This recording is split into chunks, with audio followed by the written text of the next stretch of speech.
Hola a todos, en el siguiente vídeo vamos a hablar acerca de la regulación de la detención en el ordenamiento jurídico español. La detención es aquella figura consistente en la privación de la libertad ambulatoria de los individuos, siempre y cuando se den las características y los requisitos que establece la ley. Esta figura, como medida de prevención, como medida de aseguramiento del delincuente ante la autoridad judicial, una vez esclarecido un hecho delictivo, pues básicamente tiene su base jurídica en la Constitución española, en el artículo 17, la cual viene desarrollada en la Ley de Enjuiciamiento Criminal, abarcando una serie de articulados que van desde el artículo 490 y siguientes, en este caso hablándonos de en qué supuestos procede la detención, para luego regular los derechos del detenido en los artículos 520 hasta 527, que finaliza en este caso con la detención incomunicada. Por tanto,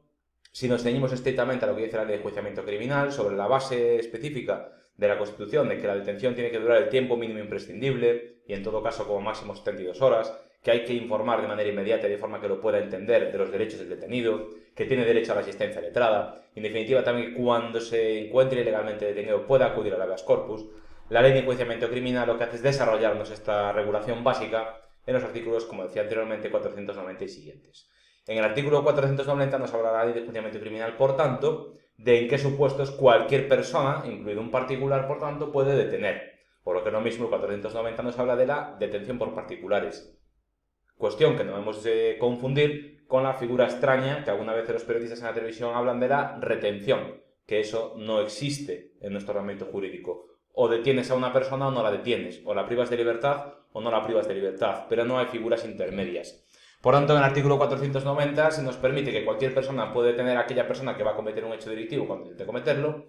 al delincuente infraganti, y luego a los delincuentes que se fugan o bien del establecimiento penal donde esté extinguiendo la condena, o al fugado de una prisión cuando esté esperando el traslado a otro centro penitenciario. Por lo tanto, también se permite detener a aquellas personas que se fugan durante sus conducciones o sus traslados.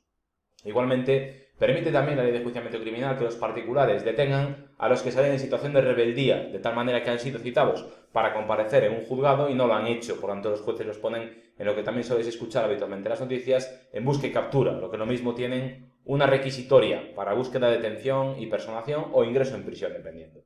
Además de esto, debemos recordar también que hay unas personas que por su oficio o cargo tienen la obligación de detener y por tanto en el 492 nos regula a qué supuestos se reduce esta situación. Por tanto, además de los del 490, también tendrá que detener los agentes de la Policía Judicial o las autoridades al servicio de la justicia a cualquier persona que esté procesada por un hecho delictivo cuya pena privativa de libertad sea superior a 3 años. Y si es de una pena inferior, solo se podrá detener cuando el agente entienda o no le dé fianza bastante de que el delincuente va a comparecer cuando sea llamado. Por tanto, en este sentido debemos tener en cuenta también que si el agente, aún no cumpliéndose la premisa de los 3 años de prisión, cree que el sujeto no va a comparecer en juicio, podrá proceder a su detención. Igualmente, también se podrá entender que esta detención procede cuando carezca, en este caso, de intentar, es decir, en este sentido, carece de la necesaria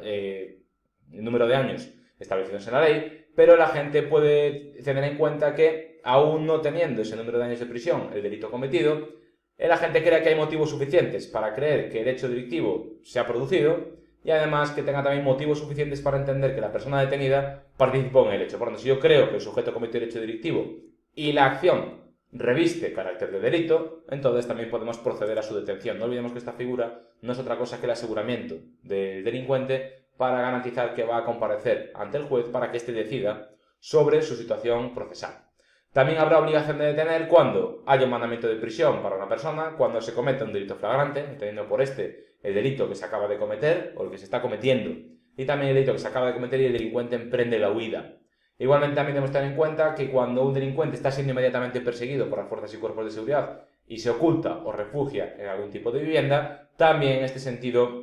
se podrá detener. Igualmente también se podrá detener a las personas salvaguardando la garantía del artículo 18 de la Constitución, a aquellas personas que forman parte de bandas armadas o son elementos terroristas, en cualquier lugar, incluso aunque se trate de un domicilio. Esto siempre y cuando haya las circunstancias de urgente necesidad o sea una situación de carácter excepcional. En este sentido, también debemos tener en cuenta que hay otras cosas que se parecen a la detención, pero que no lo son. Por tanto, hablamos de la identificación en dependencias policiales, que recoge la nueva Ley Orgánica 4/2015, el traslado a dependencias para identificación, que no goza de las mismas garantías que la detención. La detención de extranjeros para su expulsión con arreglo a las infracciones cometidas por la Ley Orgánica 4/2000, y también la detención que se produce en el seno de los juzgados centrales de instrucción de la Audiencia Nacional para ejecutar, en este caso, los expedientes de extradición de personas que están buscadas por un tercer país y que, por tanto, son buscadas o bien para cumplir la condena o bien para celebrarse el juicio. Además de esto, debemos tener en cuenta que para lo que antes eran las faltas, que ahora se llaman delitos leves, como regla general, pues no detenemos, sino que en este sentido la idea es que lo único que haremos es investigar al delincuente, salvo que, como hemos visto anteriormente en el artículo 492, no nos dé fianza bastante para comparecer en juicio y no tenga domicilio conocido. Entonces, en este sentido, por simples delitos leves, también podríamos detener. ¿Cuánto dura, por tanto, la detención? Pues en principio, en función del hecho delictivo del que se trata, la detención, como regla general, en el artículo 17 de la Constitución, se establece que la regla es que el tiempo mínimo imprescindible. Pero hay un plazo máximo, y el plazo máximo es el de 72 horas. Además de esto, debemos tener en cuenta también que hay otros supuestos en los cuales las personas también pueden tener una suspensión de derechos o una suspensión del plazo máximo de la detención, que es el que ya hemos visto en en la Constitución española, en el artículo 55. Aquellas personas que pertenecen a bandas armadas o elementos terroristas se podrá prolongar su detención 48 horas más, solicitada esta dentro de las primeras 48. Por tanto, un terrorista o un miembro de una banda armada puede estar detenido como máximo 5 días.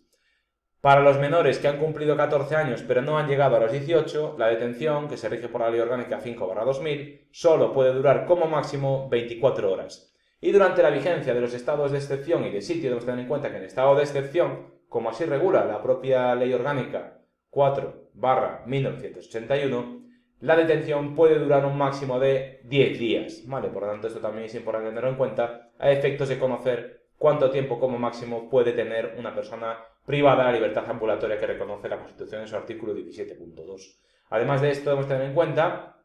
que la detención goza de unas garantías precisamente porque en un Estado democrático y de derecho una persona no puede estar privada de libertad, bien por detención preventiva, bien por prisión provisional, bien por condena a pena privativa de libertad, sine die. Por lo tanto, tiene que estar siempre limitada en el tiempo. En este sentido, una vez que se ha procedido a la detención de una persona, a esta le asisten una serie de derechos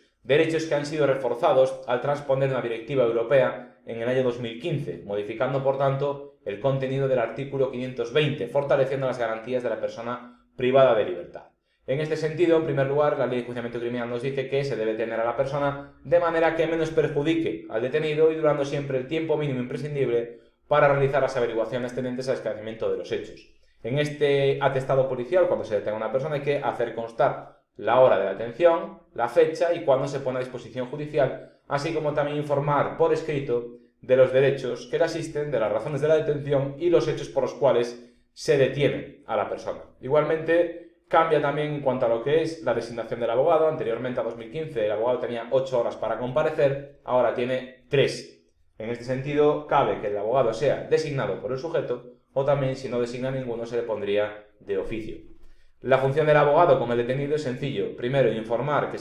solicitar que se informe de los derechos que tiene, intervenir al final de la declaración del detenido, ampliando los extremos de esta si lo desea, y además de eso también informar al detenido de las consecuencias de la prestación del consentimiento para realizar el frotis bucal, o también si este niega el consentimiento, cuál sería su consecuencia. Además de esto, y cambia también con respecto al año 2015, el abogado se puede entrevistar antes y después de la declaración del delincuente. Por lo tanto, esto solo era asistido para los menores antes de la declaración, ahora se hace antes y después. Se le permite como una garantía también para el detenido. En relación a estos cambios que se han producido en la Ley de Enjuiciamiento Criminal, dentro del catálogo de derechos que tiene el detenido, también debemos tener en cuenta que como consecuencia de la aplicación del artículo 118 del derecho a defensa, el detenido tiene derecho a acceder a los elementos y actuaciones que sean esenciales para poder impugnar la legalidad de la detención o la privación de libertad, o lo que es lo mismo acceder al habeas corpus. Igualmente tiene derecho también a que se ponga en conocimiento de la persona que desee o de un familiar, sin demora, con el hecho de la privación de libertad y el lugar de custodia en el que se halle en cada momento. Igualmente, como sucede en las películas americanas, también tienen el derecho a la llamada telefónica que se hará con cualquier persona que sea de elección del detenido. Sí es cierto que la comunicación que se haga telefónicamente entre detenido y tercera persona será siempre en presencia del funcionario. Igualmente debemos tener en cuenta también que los detenidos que sean extranjeros tendrían derecho, en este caso, a la visita de las autoridades consulares que estén en el país, y también, cuando no conozcan el lenguaje castellano, también tendrán derecho al intérprete. Al mismo intérprete también tendrán derecho aquellas personas que, conociendo el castellano, padecen algún tipo de discapacidad auditiva o sonora, y en este caso, por tanto, también tendría derecho a un intérprete en lenguaje de signos. Como el detenido está bajo la custodia del funcionario, también tiene derecho a ser reconocido por el médico, y aunque no lo pida, si el funcionario observa que el detenido necesita asistencia médica, también se le tiene que llevar de manera necesaria. Además de esto, para aquellos detenidos que acrediten insuficiencia de medios para poder litigar, también tienen derecho a ser informados sobre la asistencia jurídica gratuita y las maneras de cómo obtenerla. De la misma manera que se le tiene que informar también de cuál es el plazo máximo para la detención y el procedimiento para poder impugnarla. Durante la privación de la libertad, el detenido también tiene derecho, en este caso, a conservar consigo durante todo el tiempo que dure la custodia, pues básicamente una copia escrita de la lectura de derechos. ¿Cómo tenemos que hacer toda esta información? En la que también tenemos que incluir, como ya sabemos de antes del año 2015, que tiene derecho a guardar silencio, no declarar si no quiere, contestar a una, ninguna o a todas las preguntas que le sean formuladas o manifestar que solamente va a contestar delante del juez, o también en este caso a no confesarse culpable y por tanto tiene derecho a la presunción de inocencia. Pues todos estos derechos, que son un catálogo extenso recogidos en el artículo 520 y 520 bis, debemos tener en cuenta que se tienen que hacer en un lenguaje comprensible, accesible al detenido y que se adapte tanto a las circunstancias de la edad como a su grado de madurez o a la posibilidad de que en él concurran, pues básicamente, problemas de discapacidad que le dificulten su entendimiento.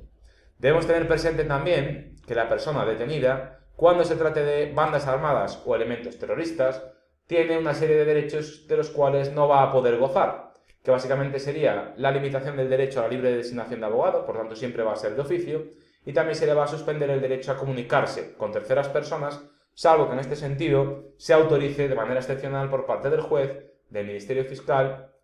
o del forense. Es decir, en este sentido se le va a permitir comunicarse con el juez, se va a permitir comunicarse con el Ministerio Fiscal y con el médico. No se le va a permitir llamar, no se le va a permitir tampoco que se llame a una persona para poner en conocimiento el lugar de custodia, y tampoco va a poder entrevistarse de manera reservada con su abogado, ni antes ni después. Igualmente también va a tener limitación del derecho para acceder a las diligencias, tanto él como el letrado, salvo aquellos elementos que sean imprescindibles para impugnar la legalidad de la detención. Por lo tanto, como veis, el catálogo de derechos que asiste a las personas privadas de libertad es extenso y ha sufrido una modificación importante en el año 2015, como os digo, fortaleciendo las garantías del proceso para las personas inculpadas. En este sentido, por tanto, se transpone esa directiva europea que fijaba como fecha límite el año 2015 para que España adaptase su legislación a lo que es los criterios de convergencia europea.